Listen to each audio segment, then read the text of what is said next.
Okay. Yes. Hello అన్న. Hello అన్న, this is Chandu, anchor from Filmy Looks. Yes. So first of all congratulations, చాలా రోజుల తర్వాత రావటం అండ్ ఫ్యాన్స్కిను మాకు కూడా. అండ్ లవ్ మోలీ ట్రైలర్ చూసినప్పుడు అందరికీ అర్థమైతే, అండ్ దీంట్లో మీరు పెయింటర్ కదా, సో బేసిక్గా టైటానిక్ లాంటి సీన్స్ ఏమైనా ఉంటాయి అన్న దీంట్లో? ఉన్నాయి. మంచి క్వశ్చన్ అడిగాడు. టైటానిక్ సీనే ఉంది, యాజ్ ఉంది, చెప్పొద్దు ఎవరికి ఈ విషయం.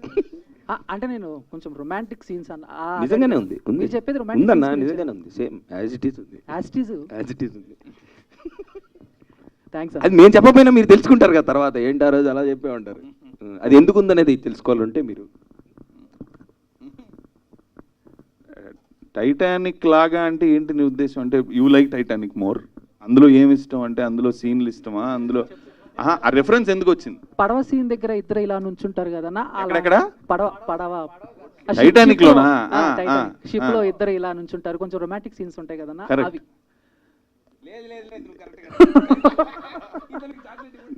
అన్న మరీ అంత పచ్చిగా అడిగితే ఎలాగన్నా? అడిగాడు పర్లేదులే, నువ్వు ఆ పడవ మీద నుంచినది కాకుండా వాళ్ళు కారులో చేసే దాని గురించి అడుగుతున్నావులే కానీ. బట్ అది ఆ పెయింటింగ్ గురించి కూడా అన్న. ఏ పెయింటింగ్? బెడ్రూమ్ లో పెయింట్, సోఫా మీద పెయింటింగ్ కూడా. నువ్వు ఎన్నిటి గురించి, నీ ఫ్యాంటసీ ఏంటి? టైటానిక్ లాంటి రొమాన్స్ నువ్వు ఎక్స్పెక్ట్ చేస్తుంటే కనుక దానికంటే, అంటే టైటానిక్లో మనకు ఆ బోట్లో ఏం జరుగుతుంది, ఆ డిఫరెన్సెస్ బిట్వీన్ రెండు కమ్యూనిటీస్, ఇవన్నీ కూడా వెళ్తూ ఉంటాయి. అందులో romance a beautiful part. But మన సినిమానే లవ్, ఇందులో క్రాష్ అయిపోయే బోటు ఏంటి అనేది దానికంటే పెద్ద అంశం ఉంది ఒకటి, మనందరం రిలేట్ అయ్యే అంశం. But if you just ask me about the romance, దానికంటే ఎక్కువ ఉంటుంది డెఫినెట్గా. థ్యాంక్ యూ అన్న. నవదీప్ గారు, మీకు గర్ల్ ఫ్రెండ్స్ ఉన్నారండి? ఈయనకి చాక్లెట్ అసలు ఇవ్వండి. ఉన్నారండి. అంటే మీరు ఏం చెప్తే అది చేస్తారా? ఎప్పుడు అడుగుతున్నారు? ఇప్పుడా, జనరల్గా లైఫ్లోనా? ఇప్పుడు ఉన్నారు. అంటే మీరు ఏం చెప్తే అది చేస్తారా? చేయరు, అసలు చేయరు. వాళ్ళే చెప్తే నేనే చేయాలి. అంటే మీకు ఎలాంటి అమ్మాయి కావాలో అంటే ఇప్పటివరకు తెలియలేదా? సినిమాలో చెప్పారు కదా, అలా రియల్ లైఫ్లో కూడా ఇప్పటివరకు తెలియలేదా, అందుకే పెళ్లి చేసుకోలేదు ఏంటి? అంటే మంచి క్వశ్చన్. చాక్లెట్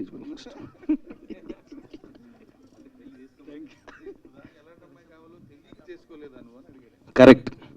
ఇప్పటిదాకా అంటే పెళ్ళి కంటే కంపానియన్షిప్, అంటే ఓకే ఈ అమ్మాయితో మనం లైఫ్ లాంగ్ ఉండొచ్చు అన్న భావన కలగడానికి ఫస్ట్ ఆ అమ్మాయి ఎలా ఉండాలో మనకు తెలియాలి. ఆ విషయం మనం ఎలా ఉన్నామో మనకు తెలియాలి ఫస్ట్. తర్వాత వాళ్ళు ఎలాగ ఉండాలో, లేదా కలిసి మనం ప్రేమించి ఒక దూరం ప్రయాణించాక ఓకే వీళ్ళు ఫిక్స్ అని అనుకోవడానికి రెండూ తెలియాలి. మన గురించి మనకు తెలియాలి, వాళ్ళు ఎలా ఉంటే బాగుంటుందో కూడా మనకు తెలియాలి. ఆ రెండూ తెలియలేదు నాకు ఇంకా. అంటే ఈ సినిమా చూస్తే మీకు ఎలాంటి అమ్మాయి కావాలో తెలిసిపోద్దు? చూసిన వాళ్ళకి ఎలాంటి అమ్మాయి కావాలో ఎలాంటి అబ్బాయి కావాలో కంటే ప్రేమలో ఎలా ఉండాలి అనేది తెలుస్తుంది, అంతేనా? That's one point. ఇప్పుడు are you in love? Marriage అయితే పెళ్ళైతే ప్రేమించరా? అదేంటి, నేను ప్రేమలో ఉన్నారా అని అడిగాను. పెళ్ళి అయిపోయింటారంటే లైవ్ జాగ్రత్త, ఇంట్లో వాళ్ళు చూస్తూ ఉంటారు. కాదండి, పెళ్లిలో ప్రేమ ఉంటుంది కదా, అదే పెద్దది కదా కదా. అంటే మీరు ప్రేమలో ఉన్నారా? ఉన్నారు కదా, కాన్ఫిడెంట్ ఉండాలి. ఉండాలి ఉండాలి, correct, right. So you know about love because you're married, you're sharing relationship with somebody and all that. Relationship మొదలవుతున్నప్పుడు చూసే అట్రిబ్యూట్స్ వేరుంటాయి. లవ్ ఎట్ ఫస్ట్ సైట్ అంటాం, మనం బాగా సెలబ్రేట్ చేసుకుంటాం. లవ్ ఎట్ ఫస్ట్ సైట్ అంటే ఏంటి? మనిషిని చూస్తే పోలికలు బాగున్నాయి, చూడడానికి బాగున్నారు, they are carrying themselves well, బాగా బట్టలు వేసుకుంటున్నారు, బాగా మాట్లాడుతున్నారు, భలే నడుస్తున్నారు, భలే, ఇవే చూస్తాం. But when you start relationship, మొదట అంతా బాగుంటుంది, తర్వాతే ముందు ఆవిడ ప్రేమించింది, తర్వాత నేను ప్రేమించాల్సి వచ్చింది అన్నట్లుంటుంది. సో అక్కడ ఏంటంటే చాలామందికి why the relationships are breaking up ఎప్పటి నుంచో ఉంది ఇది. ఈ మధ్య తరంలో మనం ఎక్కువగా వింటుంది ఏంటంటే కాఫీ బాగా పెట్టలేదని విడాకులకు అప్లై చేస్తాను, కపుల్స్ చూస్తున్నాం. అన్నీ బాగున్న ఫ్యామిలీస్ అన్నీ అర్థం చేసుకుని పెళ్లి చేసుకుని కూడా 6 monthsలో they're breaking up. So why is this scenario of breaking up happens between two people when they get into relationship, and why is the thought of ఇది నాకు కరెక్ట్ కాదు ఆర్ అతను నాకు కరెక్ట్ కాదు, నేను ఇంకొకళ్ళని ఎవరినో చూసుకోవాలి, so somebody else is better for me అనే థాట్ వస్తూనే ఉంటుంది మనకి కాన్స్టెంట్గా. ఏదో విషయంలో ఇది కాదేమో, పెళ్ళై 10 ఏళ్ల తర్వాత కూడా నేను ఆ రోజు ఆ అమ్మాయిని చేసుకొని ఉంటే నా లైఫ్ వేరేలా ఉండేదేమో. ఉంటుందా ఎప్పుడన్నా నీకు? లైవ్లో ఉన్నావు. సో నన్ను ఇన్వాల్వ్ చేయకండి.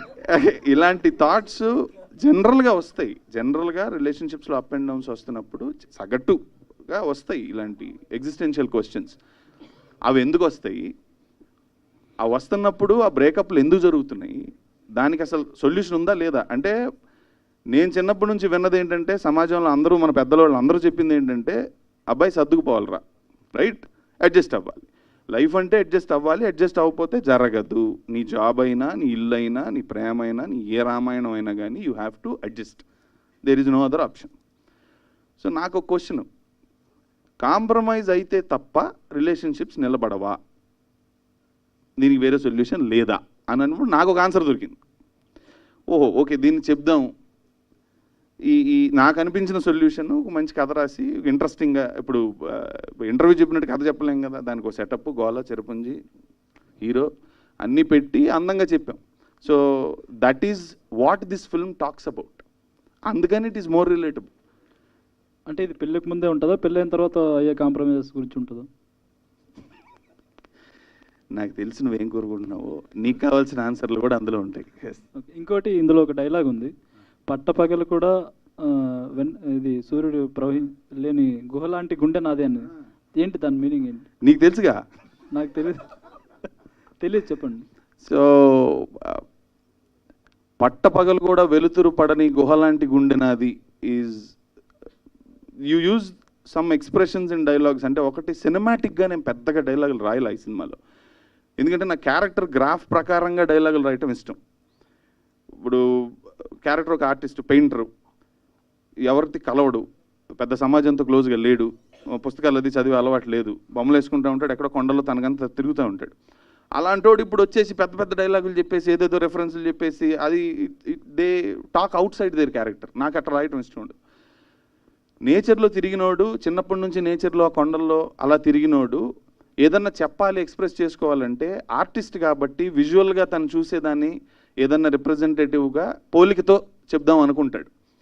అలా ఎలా చెప్పాలి అనుకున్నప్పుడు వచ్చిన సీన్లో మీరు ఆ సీన్ చెప్తే కానీ అర్థం కాదు ఆ డైలాగ్ ఏంటనేది actually. So he tries to convey to the girl, I have been in this darkness my entire life. నేను ఒక చీకట్లో ఉండిపోయాను, ఇక్కడ నా వాయిస్ తప్ప నాకేమీ లేదు, దేర్ వాజ్ నో అదర్, ఇంకెవరు లేరు. ఒక కేవ్ అంటే గుహలోకి వెళ్ళారు ఎప్పుడన్నా? ఏం ఉండవండి అందులో, చిమ్మ చీకటి ఉంటుంది. సో ఒక్క మనిషి ఇంకొక మనిషికి అక్కడికి తీసుకెళ్ళి, బయట మండే ఎండ ఉన్నా కూడా గుహ లోపలికి ఎప్పటికీ వెలుతురు రాదు. అలాంటి గుండె నాది, ఎంత వెలుతురు బయట ఉన్నా కూడా అది లోపలికి రీచ్ అవ్వలేకపోయింది. So my heart is like this cave అని. ఎందుకు వస్తుంది ఆ సందర్భం, ఆ డైలాగ్ ఎందుకు చెప్పాడు అనేది చాలా ఇంట్రెస్టింగ్ సినిమాలో. అది చూడండి. Hello, both of you. Hi. Hi. అయితే I have a very mixed feelings about the trailer. చూసిన తర్వాత నచ్చింది అని చెప్పలేను, అట్లా నచ్చలేదని కూడా చెప్పలేను. అయితే ఇదే సినిమాని అదర్ లాంగ్వేజెస్లో తీస్తే పాడు చాలా బాగుంది అని అంటారేమో, కానీ తెలుగులో మనం తీసిన తర్వాత, and kudos to your work seriously, and screen play కూడా చాలా బాగుంది. కానీ ఇదే స్క్రీన్ ప్లే మీదే కదా? యా, ట్రైలర్ చూశాను నేను ఆల్రెడీ. సో ఇదే సినిమాని మనం అదర్ లాంగ్వేజ్లో చూసిన తర్వాత మాట్లాడుకుంటే చాలా బాగుంది అని అంటారేమో, అండ్ తెలుగు ఆడియన్స్కి ఇది ఎంతవరకు కనెక్ట్ అవుతుంది అని అనుకుంటున్నారు మీరు? మీ పేరేంటండి? బబిత అండి. బబిత, బిగ్ టీవీ నుంచి. It's a really interesting question. I think you mention this topic backstage మనం మాట్లాడుతున్నప్పుడు. Real important question, we have to answer. అయితే definitely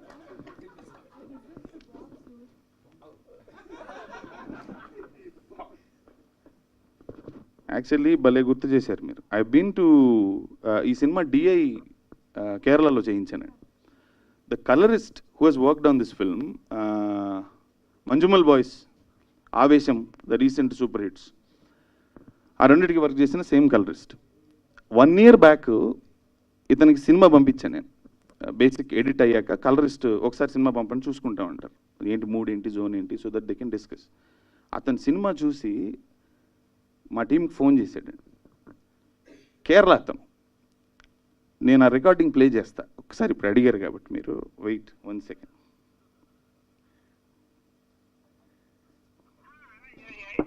I just texted you. No, I watched the film. Too much excitement. I can't say in words what I am right now. Is it so good? It's too good film. Yeah, we are making great film. Thank you so much. I have no words to express how I enjoy the film and the conveying the style of the making, and everything is too good. You understand? మీరు అడిగింది చాలా beautiful question. ఎందుకంటే నేను మొన్న DI finish చేసుకోవడానికి వెళ్ళానండి, just 3 days back. The entire team received me like Rajamouli గారి Oscar గెలిచి వచ్చిన తర్వాత వాళ్ళందరూ పరిగెత్తుకుంటూ బయటకు వచ్చి నా క్యాబ్ దగ్గరికి, వాళ్ళ మేనేజర్లు వాళ్ళందరూ, అంటే they saw the film and they understood what we wanted to do with the film. It's not about the scale or anything. వాళ్ళకి జడ్జిమెంట్లు ఉండవు. పెద్ద హీరో 500 కోట్లు పెట్టారా, లేకపోతే ఎంత తీశారు, ఇదన్నీ చూడలేదు. వాళ్ళు అది సినిమాని సినిమాలాగా చూసారు. And they understood what we wanted to convey in the film and they were blasted. The response I got from those Malayalam people on everyday basis. మనం ఇప్పుడు మాట్లాడుకుంటున్నాం మలయాళం సినిమాల గురించి చాలా గొప్పగా, రైట్? భలే తీస్తున్నారు వాళ్ళు, కథలు చాలా బాగుంటాయి. The same technicians saw our film and Devara gone. Devara like, నాకు దీని తర్వాత ఇంకో అరగంట ఉంటుంది మీకు రికార్డింగ్. అతను ఆపుకోలేక చెప్పలేక, నాకు సార్ నాకు అసలు ఇది ఇలా అలా. He promised me he will give his best in his career work, which he did. మీరు సినిమా చూస్తే అర్థమవుతుంది. పొరుగింటి పుల్లకూర రుచి అనే సామెత ఉందండి మనకి. ఏమవుద్దంటే మన సినిమా చూడడానికి వెళ్తున్నప్పుడు చాలా ఇన్హిబిషన్స్ పెట్టుకొని వెళ్తాం. జడ్జిమెంట్లు ముందే ఉంటాయి మనకి. ఈడెవడు, ఇదేంటి ఇలా ఉందని. మంజుమల్ బాయ్స్ అనే సినిమా వస్తే ఈ సినిమా బాగుందంట, లేకపోతే ట్రైలర్ చూసి ఇదేదో బాగుండేలా ఉంది పొరపాటున అని వెళ్తాం.